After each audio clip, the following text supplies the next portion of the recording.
Hello, welcome to my channel. Just with Helen. Please, if you have not subscribed to this channel, do well to subscribe. Invite your friends and loved ones to follow us on this channel so that when we upload new video, you'll be the first person to see the video. Thank you. Today we'll be discussing about some notorious scammers in Nigeria, their way of operating, their process of operating, and the kind of lie they use in scamming people.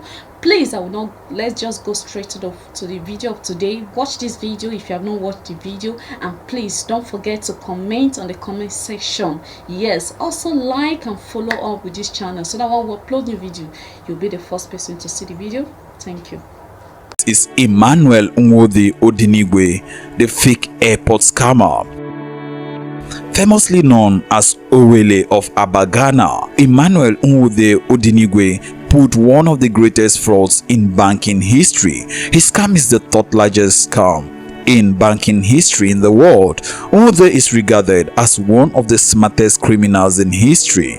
One of the greatest and most fascinating scams that occurred in the 1990s involved Emmanuel Nwode, a Nigerian scammer who managed to sell a non-existent airport for an outstanding $242 million. Nwode was convicted in 2005 for impersonating Paul Oguma, a governor of the Central Bank of Nigeria, in order to defraud a Brazilian bank. Under the guise, he managed to persuade Nelson Sakaguchi, the director of Brazil's Banco notorious bank, to invest in a fictitious new airport project in Nigeria's capital, Abuja.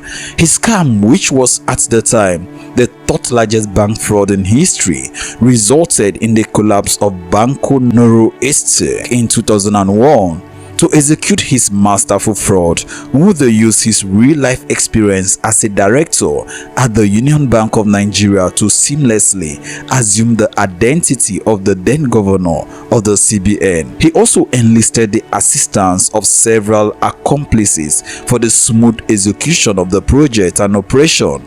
Appearing in the figure of Paul Oguma, Nwode convinced Mr. Sakaguchi to invest in a yet-to-be-built airport in Abuja, the capital of Nigeria, in exchange for a $10 million commission. The total deal was $242 million, with $191 million in cash and the remainder as outstanding interest between 1995 and 1998.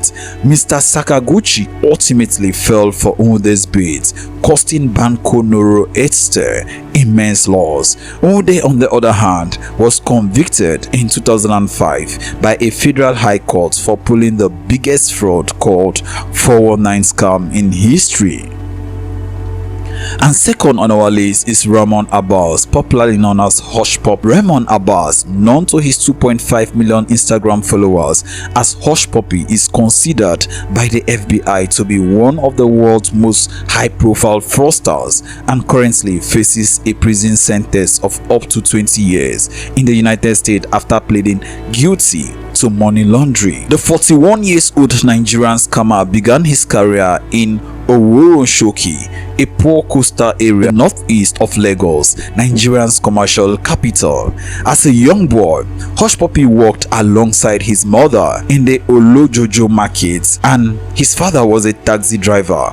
As he grew older, he started selling designer shirts before joining the popular Yahoo Boys in Lagos. Yahoo Boys are romance scammers found in Nigeria who took their name from the first free email available in Nigeria.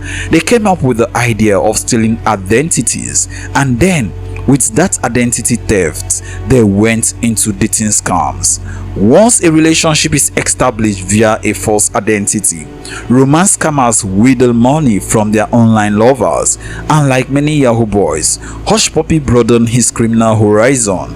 Many went to Malaysia and Abbas followed them, ending up in Kuala Lumpur around 2014, then Dubai in 2017. Hush Puppy laundered proceeds of school financing scam, business email compromise, and other cyber schemes. A prolific international fraudster who conspired to launder hundreds of millions of dollars through a series of online scams and flaunted his luxurious, crime-funded lifestyle on social media.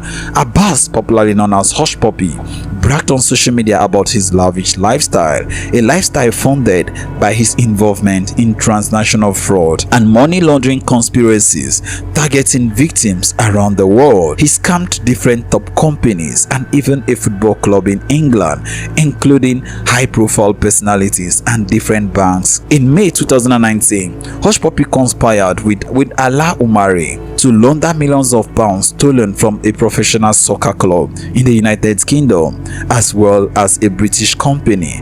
Abbas also admitted in his plea agreement to conspiring with others to defraud an individual in Qatar who sought a loan of $50 million to build a school. But it all came crashing down when he was arrested in Dubai in 2020. Hush Puppy pleaded guilty in April 2021 to one count charge of conspiracy to engage in money laundering. He was arrested in Dubai, United Arab Emirates in June 2020 and currently faces a prison sentence of up to 20 years in the United States after pleading guilty to money laundering.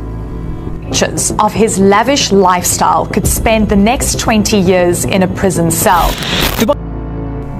And at the third spot is the Baker Estate scam. This, which took place over 70 years before coming to an end in 1936, involved 28 swindlers who convinced people all across America that a wealthy individual named Jacob Baker of Philadelphia had died, leaving his estate behind with no heir. The fraudsters contacted people named Baker, saying that they represented the estate and would stake a claim to the property in exchange for a small fee. Approximately 3,000 people responded to the mail, handing over nearly $3 million to the scammers. The cheats were eventually caught, charged and found guilty in a court of law. And at the fourth spot is Charles Ponzi. Charles Ponzi was an Italian businessman and swindler who was responsible for duping thousands of investors in the early 20th century. Ponzi cheated investors out of an estimated $32 million, which would be valued at nearly $500 million today. Although Ponzi wasn't the first to attempt it, the con he pulled off was so humongous and out of this world that it was named after him, the Ponzi scheme. Ponzi enjoyed a lavish lifestyle before getting caught.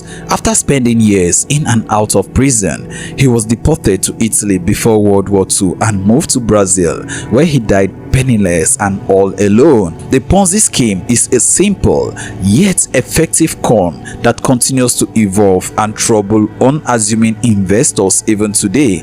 It involves falsely promising people high returns on their investments, paying them from their previous investors' money, and continuing the cycle till it gets bigger and bigger. Numerous others have successfully orchestrated Ponzi schemes in the years since then. American trader Bernie Madoff made almost $19 billion with a Ponzi scheme before getting caught in 2008. Warlord, otherwise known as Mithilesh Kumar Srivastava, was an Indian conman who sold the Taj Mahal, the Red Fort, and the Rashtrapati Bhavan. Natwarlal is regarded as one of the most prolific con artists of all time. He attempted almost all types of scams and cons and